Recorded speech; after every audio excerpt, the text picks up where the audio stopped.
G. True diphthongs. The true diphthongs are for the most part straightforward if you pronounce them element by element. We have alpha iota, I, more or less as in English high, represented in Latin with the combination AE in Greek loanwords such as palaestra. We have alpha upsilon, au, as in English how, represented in Latin with AU in Greek loanwords such as glaucus, and conversely Roman names with AU are written in Greek with alpha upsilon, for example, Claudios. We have omicron iota, pronounced oi, more or less as in English coin, and this diphthong is represented in Latin with the combination OE in names such as Poibus, the epithet of Apollo. The diphthong epsilon upsilon does cause problems, but need not do so if you remember to pronounce it element by element, simply as epsilon followed by u or w. It may help to think of the EL of Cockney English belt or bell or well. So Zeus, the king of the gods in Greek, is sdeus, and you appeal to him with sdeu.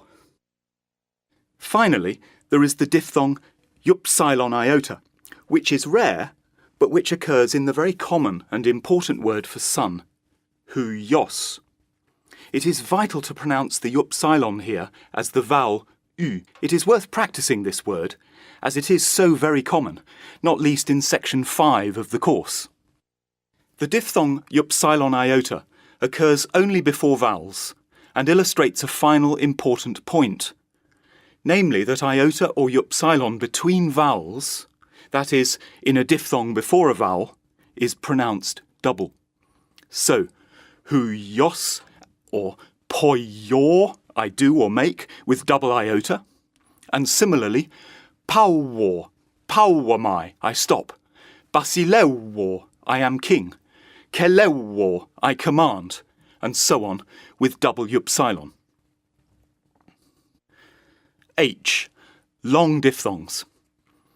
Finally, there are the long diphthongs, iota, or, rarely, upsilon, after long alpha, eta, and omega, which are heard most commonly, perhaps, in the dative singular endings of the first and second declensions.